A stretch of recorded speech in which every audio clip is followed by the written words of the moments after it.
I've got a couple of really interesting topics today to learn about. Let me tell you, number one, we're going to talk about shoplifting. Yeah, learn all kinds of new things about it. And the bottom line, we're going to learn, John, we're going to learn how it affects you and me. That's what I want to know. I mean, if people get arrested for shoplifting, I don't really care. But the bottom line is, I want to know, how does it affect me? And it does, unfortunately. Yes. Yeah. Big time. We're also going to be talking about the Paris Climate Conference and what's going on there, and we'll do that the second half hour. All right, my guest today to talk about shoplifting, Mike Blatman from the Kennewick Police Department.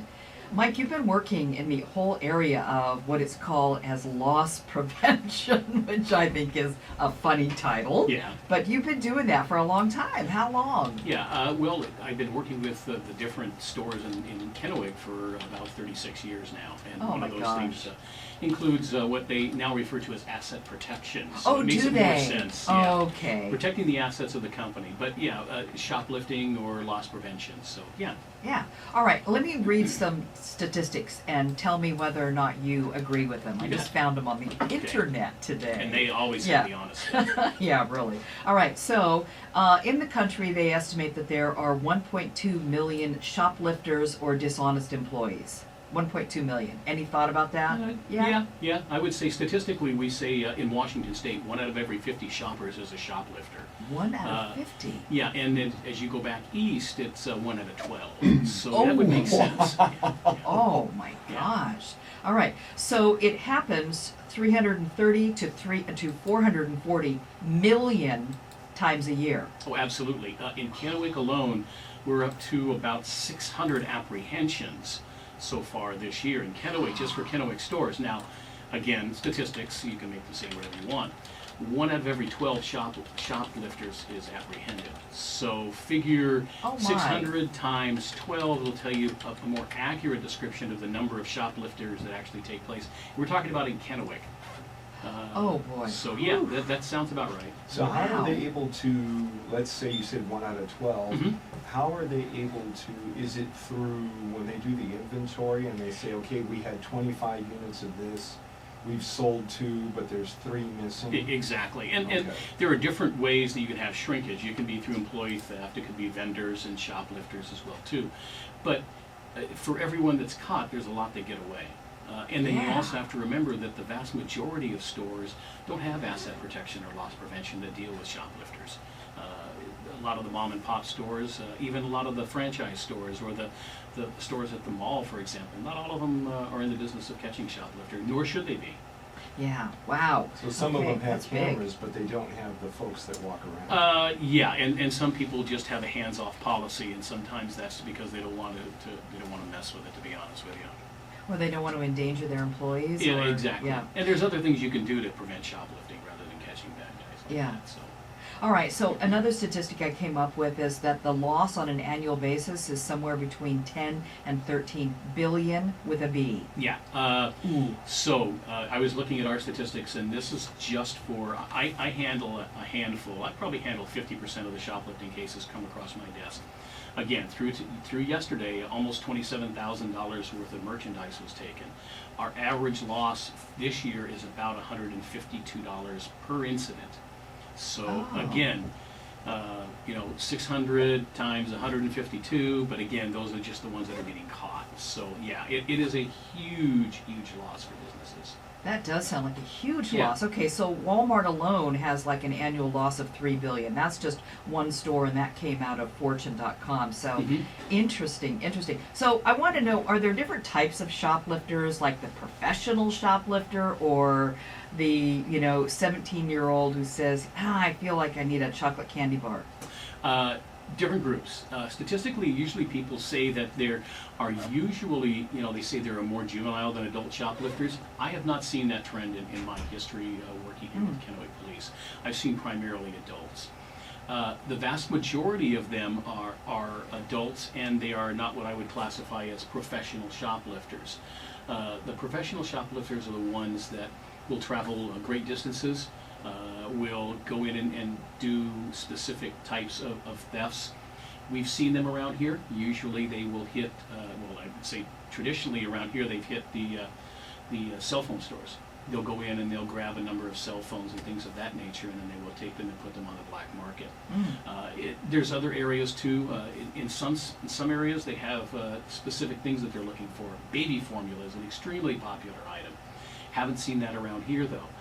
Sometimes jeans, clothing material, things of that nature. There is that black market out there from some retailers who will buy this stuff under the counter, and some of it gets shipped out of the country. So the vast majority of the shoplifters we have around this area are what I would classify as amateurs. Those people, at the same time, they may shoplift on a regular basis, but they may not be making a living at it. So there's that group of people that are doing it to stretch their budget. There's also the group of people that use it to support habits, whether it be narcotics, alcohol, things of that nature. Craigslist, a couple of things like 509 sales, and things like that that have popped up online are extremely popular places for people to sell those things, and they probably understand that we monitor those things as well too. Yeah, they should know that, huh? Came up Yes. with a figure, we multiplied 600 times 152, we came up with 91,200. Yeah, that, and Wow. again, that's and you're talking about in Kennewick, just in Kennewick, not the Tri-Cities, the entire Tri-Cities Yeah, area. just Kennewick. Yeah. Okay. So I'm going to assume that the holidays are a worse time. Is that a fair assumption or not? No, not really. I Oh, mean, okay. okay, so remember, statistic, yes, it is because there's more people shopping. Yeah. Obviously, if 1 out of every 50 shoppers is shoplifting, there's more people out there in the store. When I talk to asset protection, loss prevention people, they'll actually tell you that the holiday season, they might have a few more apprehensions, but it's because they're having more people out there. And actually, because there's so many people out there, sometimes people don't shoplift because there's so many people around. So there is a little bit of that goes on. We actually see spikes, a bigger spike in late July and early August, back to school time, and then also during the holiday season. Interestingly enough, though, most people don't shoplift things that they have to have. It's things they want to have. We don't usually see people that are shoplifting diapers or food that they need to be able to provide for themselves. They're usually shoplifting items that they want. That's that immediate gratification. They don't want to wait for. So a pair of sunglasses, a dress they don't want to pay for, a pair of jeans they don't want to pay for. Those are the more common type things. So now I want to talk about how retailers combat this. And first of all, you are saying that some don't. They just accept the loss? Well, yeah, it's an acceptable loss. Compare it to, and it's probably not a great comparison, but Visa, MasterCard, or Walmart or any store has an acceptable loss rate that they have. Interesting you mentioned Walmart. I don't know if anybody really noticed this earlier in the year, but Walmart, their executives said that they were going to increase and beef up their asset protection because they were losing so much, and they felt they could help increase their profitability by increasing their security and their asset protection. So when you are, if an acceptable loss is 1%, and you're a multi-billion-dollar corporation, that's a lot of money. We could live off that. Draw that comparison to Mark Zuckerberg saying that he was going to donate 99% of his wealth. Most of us could live off that 1% for a real long period of time, and I wish Mark good luck when that's in his poverty. But it's what an acceptable loss is. And then the other part you mentioned is the fear of either an employee being injured or somebody else being injured, another customer, as they're apprehending. And I've always encouraged stores, if they don't know what they're doing, don't stop a shoplifter. My emphasis when I talk to stores, when we do training with them, is good customer service, because good customer service will stop a heck of a lot of crime. If somebody walks into your store, greeting them, maintaining eye contact with them, customer servicing them, it makes it very difficult for somebody to commit a crime if you are paying attention to them. So doing those types of things are the things that I always encourage businesses to do. Unless you have a trained person that's going to make a stop or an apprehension on a person, you shouldn't be doing it. Because there have been, I'm trying to remember which one, but I can specifically think of 2 in Kennewick, because we get, the emails from the law enforcement agencies and the bulletins. There was a case not long ago where a loss prevention officer was assaulted by Oh, absolutely. And then there Absolutely. was another one where a pedestrian or just a shopper tried to stop the guy and he was punched. So I can think of two in the Tri-Cities where the shoplifter did turn violent and assaulted the officer and another citizen. Yeah, when a person is trapped or they feel like they're trapped, you don't know how they're going to respond. And there is nothing inside that store that's worth getting injured for.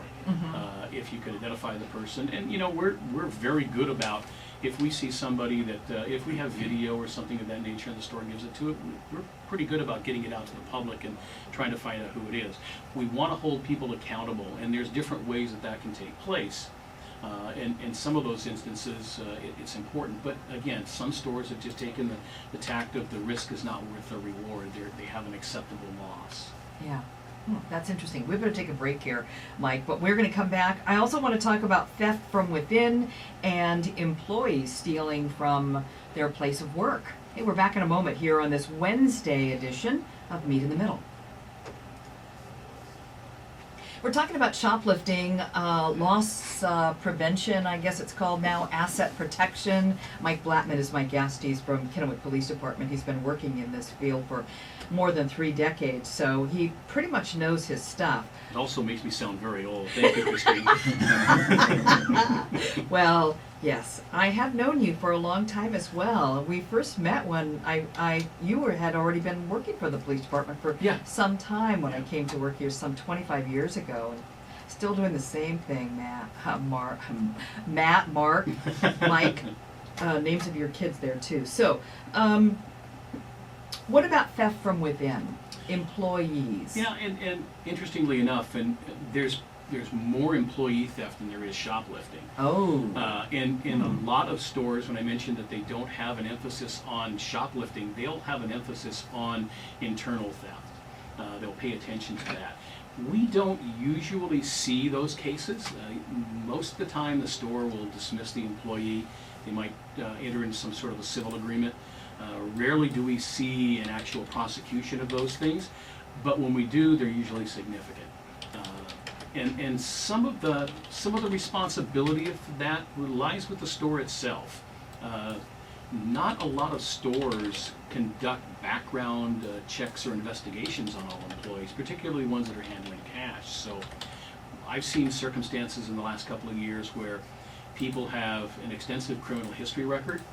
They may be an active gang member, and they were employed by a business during, for example, the holiday season, and surprise, they find out, in January that this employee has been giving discounts to their friends, under-ringing items and things of that nature. So a lot of the prevention in the employee theft area is in the ability to be able to do proper pre-employment screening.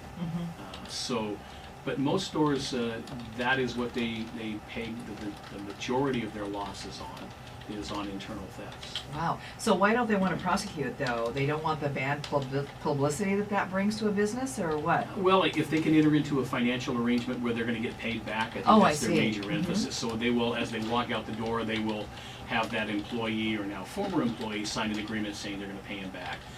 They don't want to get involved in the legal system, which is also one of the things that happens with the shoplifters. And it's one of the reasons why I explain to people, I'd rather you prevent the shoplifting from taking place, particularly if a store that doesn't have an asset protection person. It's not their job to catch shoplifters.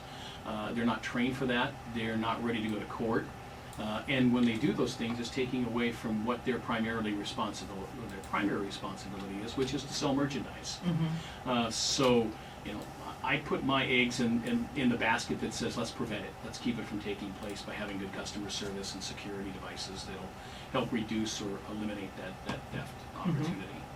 Well, let's say that someone has been caught, gone through the system, been convicted. What's their punishment? Well, usually if it's a first-time offense, and when I say a first-time offense, it's the first time they've been caught. Depending on the jurisdiction, there might be the ability, and past criminal history, they might give them what they call a deferred prosecution, which means they would have a suspended sentence. They would be given a period, maybe a year or two, where they stay out of trouble. In that case, may be dismissed or show that the case was dismissed. they still have to stay out of trouble for that period of time. They receive some type of a financial fine, and that can be in this area anywhere from $200 to $400 as an average. Every court is different and every person is different, of course. In Benton and Franklin County areas, we offer a consumer awareness program, which some of the courts will refer a person to, which means they go to a class to learn a little bit about how shoplifting affects their lives as well as the entire community's lives and the impact that it has. Oh wow, really? So that's interesting. Yeah, it's about a 3-hour class that we actually do for the courts. And usually we have about 25 to 27 people in the class every other month. And we sit and we talk about some of the things that are going on and kind of delve a little bit into what's going on in their lives. Because we're all busy, we all have the difference between an explanation and an excuse is the ability to accept what you've done and learn from that.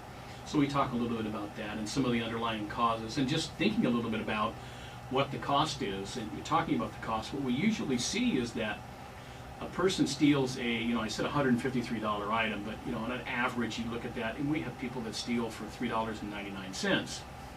And their fines, their civil penalties, going to court and everything else might have cost them $1,300.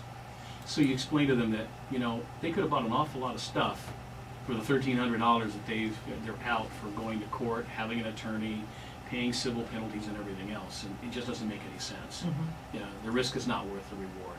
And the fact that we usually don't think about things that we do. We do them impulsively. So we spend a little bit of time talking about that and giving them some alternatives to think about. Mm-hmm. What do people say as to why they shoplift or? When they come into the class, they have a million excuses. The most prevalent one is, well, I wouldn't even think about it. And we explain to them that's not possible. You have to think about what you're doing before you can do it. Some people will come in and they have alcohol abuse or narcotics abuse. Some people might be in a bad relationship. Some people are budget stretching. And I would say the vast majority of the people say it's budget stretching. I wanted to get something for nothing. Do you run across people who, their children are at home and they haven't eaten, or no, not generally. Not generally. Generally, it's somebody wants something because it's an immediate gratification for something that they want, or this is the sad part. I will hear this story in January and February, is that I was shoplifting items for Christmas presents.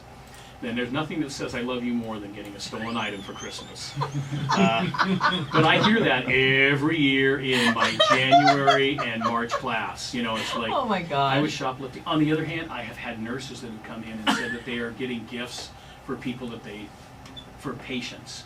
And that's kind of heart-wrenching, but at the same time, you just can't steal stuff to give it to other people. Oh my, wow. That's interesting. Yeah, that's about all you can say about that. Really. All right. So, why do I care? What is it?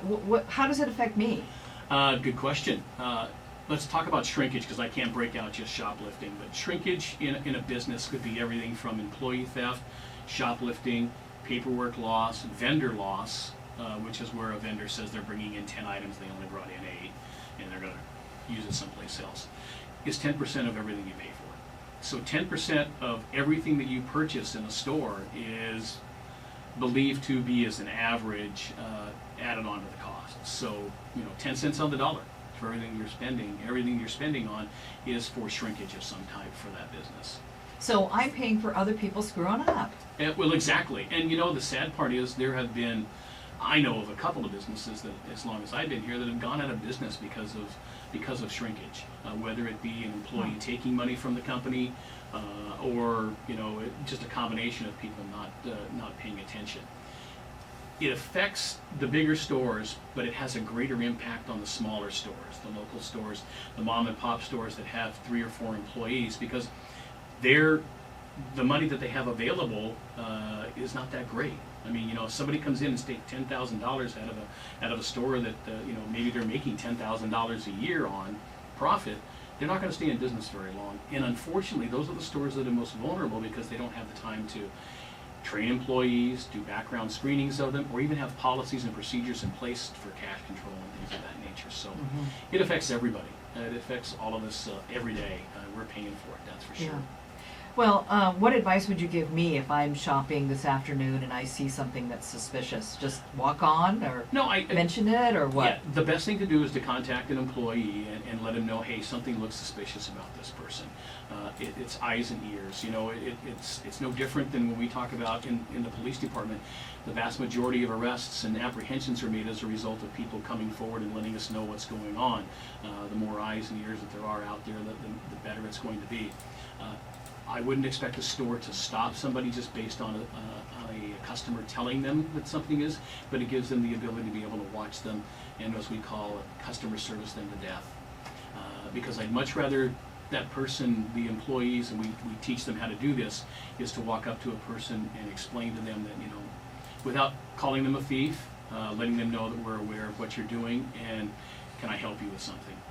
So talking to the customers, and letting them know that you're aware of what they're doing. So if you provide that information to an employee, they can then start watching that person and see if there's something else going on.